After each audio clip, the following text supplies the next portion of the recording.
자, 오늘 본문이 사도행전 15장인데요. 사도행전 본문 15장 앞에 14장에 있는 내용이 그런 내용이었습니다. 사도 바울과 바나바가 성공적으로 제1차 전도여행을 마치고 돌아왔어요. 그 제1차 전도여행을 마치고 돌아온 바울과 바나바가 그 안디옥 교회 파송으로 갔으니까 수리아의 안디옥 교회에 가서 선교 보고를 합니다. 그들이 돌아와서 간증을 하고 하나님이 이렇게 역사하셨다, 그 하나님이 하신 일을 찬양하고 막 그랬어요. 얼마나 놀랍고 좋은 일인지 많은 사람들이 함께 기뻐했습니다. 은혜가 넘치고 정말 하나님의 역사를 함께 찬양하는 그런 자리를 가졌다는 거죠. 자, 그런데 오늘 본문으로 돌아오면서 내용이 바뀌죠. 그런데 말이죠, 교회에 이렇게 은혜스럽고 좋은 일들이 많이 생기는데 모든 사람이 다 기뻐한 것이 아니었어요. 이 일에 대해서 별로 좋지 않게 생각하는 사람, 반대하고 시기하는 일단의 무리들이 있었습니다. 교회 안에도.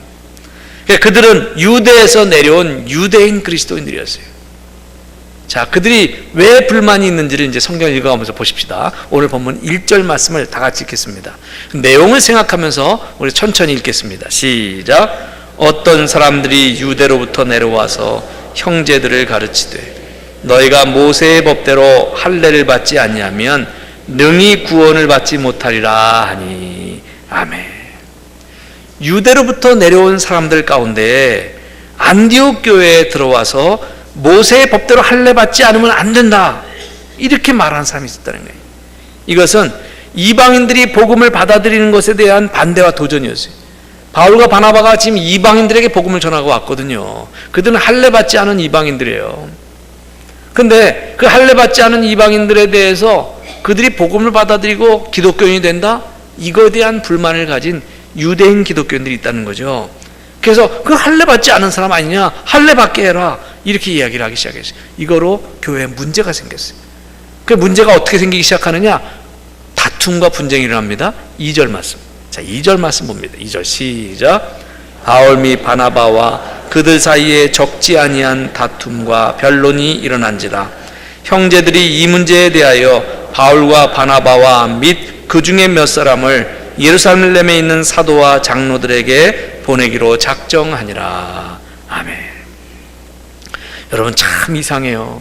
지금 전도여행 갔다 와서 단기 선교팀이죠. 몇 개월인지 뭐 하여튼 꽤 긴 여행을 가서 전도 많이 하고 교회들 세우고 예수 믿는 사람 많이 생겼어요. 그래서 은혜스러웠던 일들을 막 나누고 교회가 성령 충만하고 눈물 나고 막 새로워지려고 하는데, 이렇게 좀 불붙어서 올라오는 성령의 불을 끄는 반대자들이 나타난 거예요. 그 교리적인 문제와 논쟁을 만들어냈습니다. 일단의 무리들이 유대로부터 안디옥까지 내려와서 말한 겁니다. 그 내용은 이런 거예요. 구원받는 것도 좋고 성령 받는 것도 좋고 그들이 예수 믿는 것도 다 좋은데, 그렇지만 거기에 더해서 할례를 받아야 된다 라고 말하는 거예요. 할례 받지 않으면 구원받을 수 없다. 이것이 이 안디옥 교회에 논쟁이 되면서 사람들의 마음을 막 흔들어 놓기 시작했어요. 오늘 본문에 할례를 주장하는 사람들은요, 끝까지 할례를 받아야 된다고 주장하는 거예요. 내용이 어떻든지 간에 전통대로 교리대로 형식적으로 반드시 할례를 거쳐야 완전한 구원을 받는다고 말하는 거예요. 여러분, 구약시대는 할례가 그런 의미가 있었어요. 하나님과의 언약의 상징이니까. 그러나 하나님의 아들 예수 그리스도께서 십자가에 돌아가시고 부활하신 후에 이 할례의 의미가 없어졌습니다. 그 할례는 받아도 좋고 안 받아도 좋은 거예요. 그것 자체로 중요한 것이 아닙니다. 예수 그리스도께서 할례의 마침이 되셨어요. 왜냐하면 그 예수 그리스도를 영접하고 예수 그리스도를 믿는 믿음이 우리의 심령 속에 이미 할례 받는 거예요. 그러니까 형식적인 몸에 받는 할례가 예수 그리스도로 마침이 되었다는 거죠. 자, 안디옥 교회에서 그런 이야기가 막 일어나니까 안디옥 교회에서 이런 논쟁의 해결점은 어떻게 하냐, 원조인 예루살렘 교회, 그 예루살렘 교회 예수님의 제자들 있잖아요. 그 사도들에게 바울과 바나바를 비롯한 몇 사람을 보내서 물어보는 거죠. 그래서 예루살렘에 있는 사도들에게 사람을 보냅니다. 바울과 바나바를. 그 얘기가 1절, 2절까지 있었던 거죠. 자, 그런데 바울 일행이 안디옥에서 예루살렘으로 올라가는 도중에도 그냥 가지 않고 중간에 몇 개 마을과 작은 도시를 지나는데 가는 데마다 복음을 전하는 거예요. 이게 3절에 기록되어 있어요. 자, 3절 내용 읽으십시다. 자막에 3절 있습니다. 시작. 베니게와 사마리아로 다니며 이방인들이 주께 돌아온 일을 말하며 형제들을 다 크게 기쁘게 하더라. 아멘.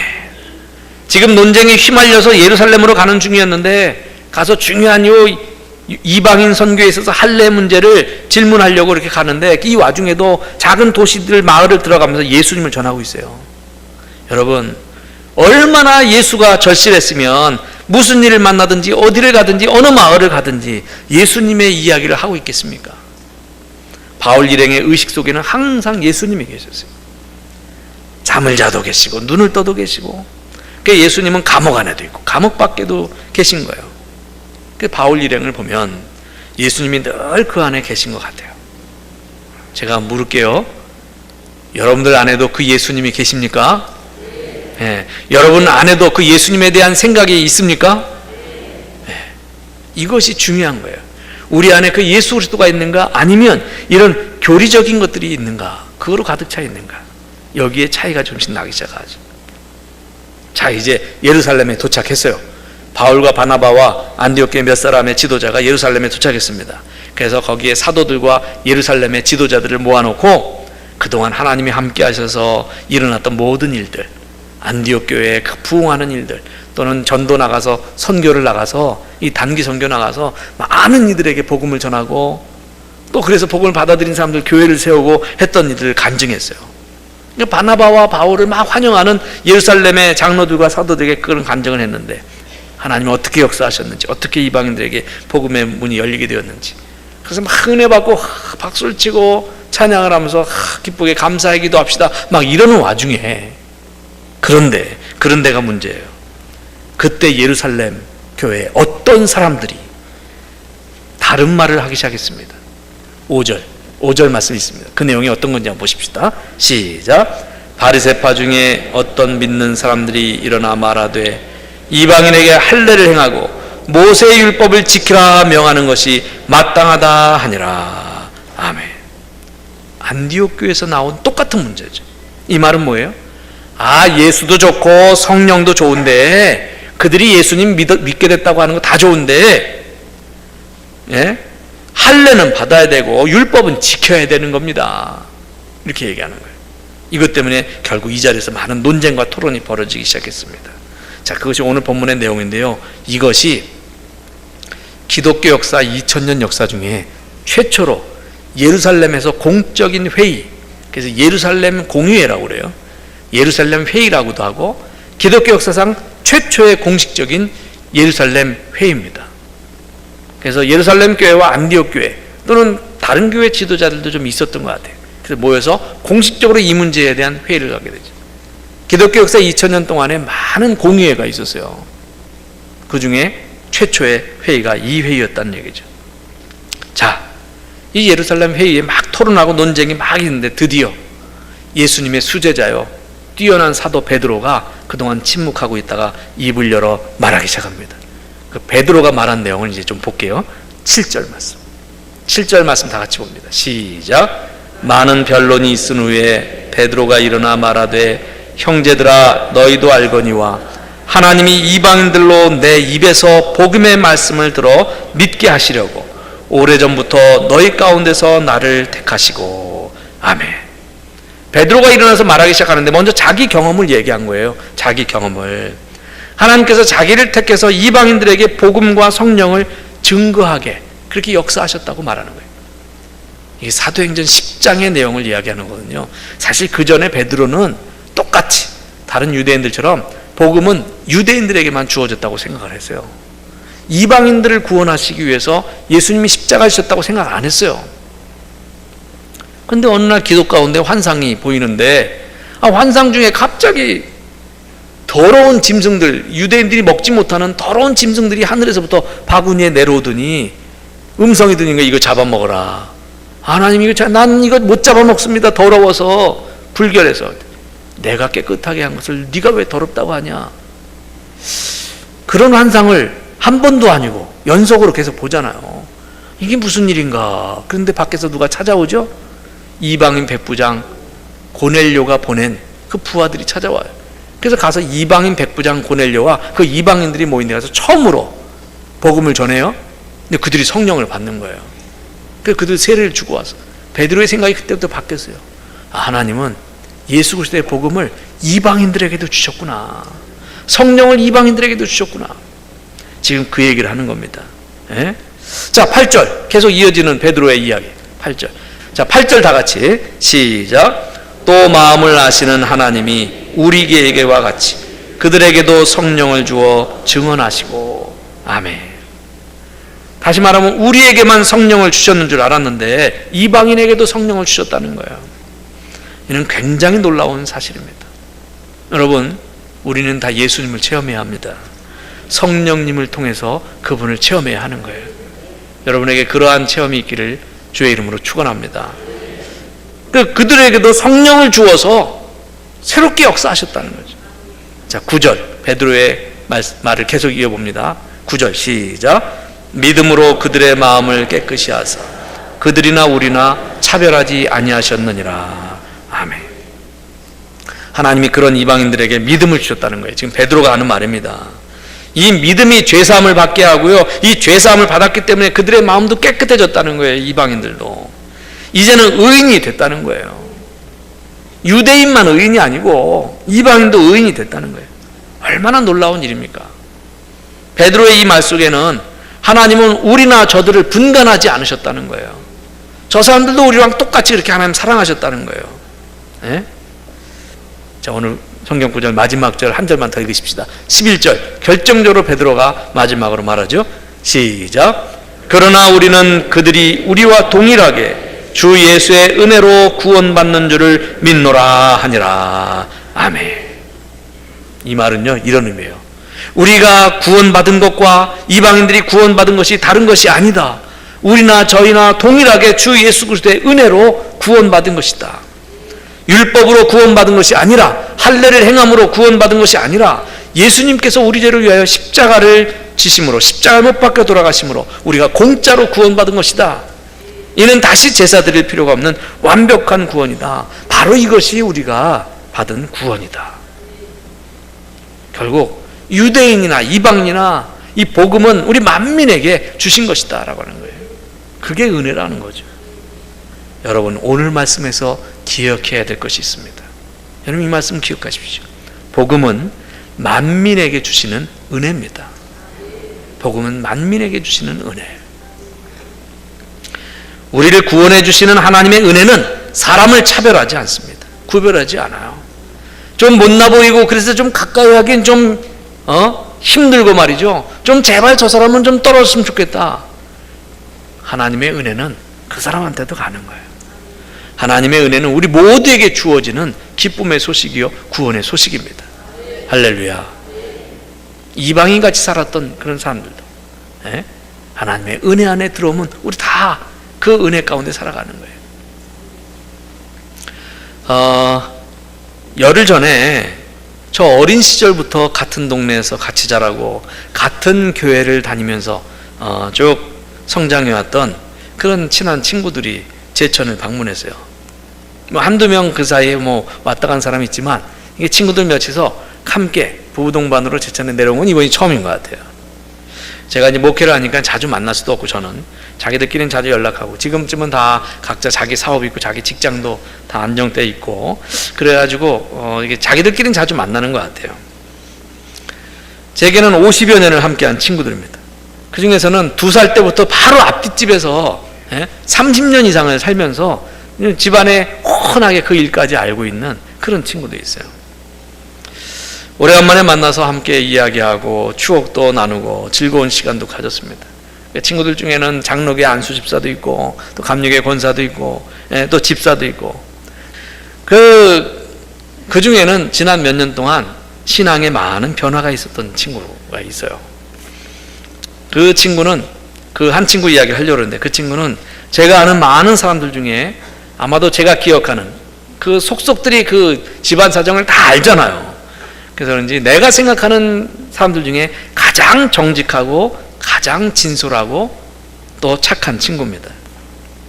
그 20대 시절에 그 친구가 방위산업체 근무를 저 마산에서 군생활을 대신해서 방위산업체 근무할 때인데 방위산업체 박봉에 근무하는데도 제가 방학 때만 되면은 가서 얹혀 지냈어요.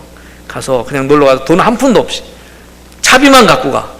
그래서 직장 생활하는 친구라고 거기 차비 갖고, 난 신학생이고 전도사인데, 그리고 민폐를 끼치는 거죠. 지금 인테리어 사업을 하는데요.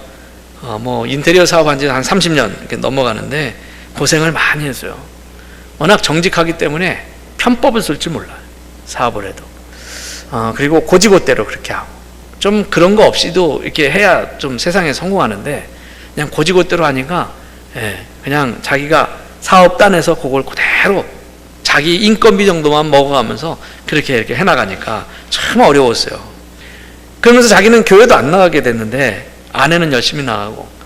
왜 교회를 안 나가냐? 교회 공사를 몇 건 하면서 시험이 들었어요. 교회 공사는요, 맡게 되면 시험 들 일이 참 많이 생깁니다. 교회 인테리어 공사하면 교인들, 장로님들, 목사님들 돌아가면서 와서 잔소리 해대지, 계속 공사 뜯어고치지, 이래라 저래라, 비용은 비싸다고 하지, 만족해 하는 거 없이 맨날 그러고, 거기다가 응원히 뒤에 가서 공사 딱 해줬으니까 응원히 선물이라도 줬으면 하는 사람을, 그런 사람도 또 있대요. 또 그래가지고 또 교회 공사하면서 힘든 일이 많이 있었다는 거 저한테는 얘기하니까, 내 얘기를 이렇게 하면은 그래도 그 친구는 나는 인정해줘요. 목사 중에서 저는 인정해요. 내 거로 쌓고 쌓는 거 없는 걸 뻔히 다 아니까. 그래서 막 그런 부정직한 모습들, 또 교회가 하면 말도 많고 시끄러운 일도 많으니까 본인은 교회도 안 다니면서 교회 공사를 또 원치 않게 몇 개를 이렇게 한 정도 있었습니다. 제가 그것을 알고 먼저 서울에 있을 때, 중국교에 있을 때, 교회 안에 건축업자들 또 인테리어 업자들도 여러 명 있었거든요. 중국교회 안에도. 근데 담임 목사 사택을 한번 옮기면서 들어갈 때 교회에서 빌딩을 2채 샀는데, 그 중에 하나 위층을 리모델링을 하고 담임 목사 사택을 하게 됐어요. 그래서 장로님들한테 제가 부탁을 했습니다. 장로님들, 우리 교회도 정말 신실한 일꾼들이 많은 건 아는데, 제가 살 사택이니까 제가 원하는 업자한테 공사를 할 수 있도록 이렇게 해달라고 간곡하게 부탁을 드렸어요. 우리 장로님들이 계속 목사님 그러면 안 됩니다 막 이런데, 요거는 내가 고집 부렸어요. 요건 제가 살 거니까 제가 원하는 업자한테 해달라고. 저거 절친한 친구인데 정말 정직하게 우리 교회와 저를 위해서 공사해 줄 거라고. 그래서 이제 그렇게 말했더니, 장로님 가운데 한 분은 또 이렇게 담임 목사랑 친구라고 하니까 또 둘이 짝짝꿍해서 뭔가 또 이렇게 거기서 또 이렇게 떼내서 뭘 하질 않을까 생각을 하셨는지 매번 감시를, 매일 나와서 감시를 하시고, 그리고 재정도 또 질질 끌고 안 주세요. 공사 끝나면 재료비도 막 들어가고 그러는데 실컷 안 주시는데, 이 친구가 정말 그때 참 어려울 때, 사업이 참 어려울 때, 그래가지고 굉장히 어려웠다는 걸 제가 아는데 얼마나 세심하게 해줬는지. 교회 빌딩에 들어가는 거라고 그래서 사택만 해줘야 하는 게 아니라 벽에 단열재를 굉장히 두툼하게 해서 바닥도 다 뜯어내서 다시 하고. 그때 제 사택이 45평이었어요. 단건평이 이제 50평이 넘어가는데 실제 공간만 한 45평. 빌딩을 하니까 창문도 전부 이중창으로 하고, 그리고 천장도 다 단열재 놓고, 거기다가 교회 건물이라고 건물 전체를 청소해주고, 옥상에, 사택 바로 위가 옥상이니까 옥상에 방수 처리가 부실하다고, 오래돼서 건물이 방수를 아주 제대로 해줬어요. 그건 돈도 안 받았어. 그런 거는 그 견적에 들어가 있지도 않아. 그러면 자기 인건비도 하나도 안 남기고 오히려 자기 주머니를 털어서 그렇게 했습니다. 우리 장로님이 가서 보고 어떻게 이런 공사를 하고 이 가격이 나올 수 있냐고 그렇게 이야기를 하시더라고요. 우리 교회에서는 그 친구를 데려다가 공사하고 싶은 마음이 처음도 없습니다. 오늘 제천분으로 할 거니까.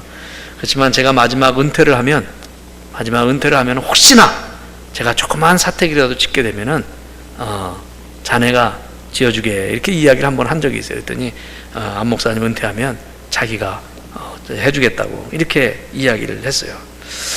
이 친구가 많은 교회 공사를 했는데 몇 년 전에 마지못해 주일날 교회에 가서 예배를 드리다가 성령을 체험했어요. 10수년 이상을 신앙생활 안 하고 그냥 자기 가족들만 내보내고 아내와 딸들만 내보내고 그랬었는데, 그래도 그냥 가끔가다 마지못해 이렇게 가다가 말다가, 그리고 목사인 친구한테는 안 목사님 날 위해서 기도 좀 해줘요. 지금 힘들어요. 어려워요. 기도 부탁만 하고 이러는 친구였는데 그날 주일날 예배에 참석해서 2층에 참석했어요. 그 친구 교회는 굉장히 큰 교회예요. 교인 숫자로는 우리 교회 5배 정도 될 거예요.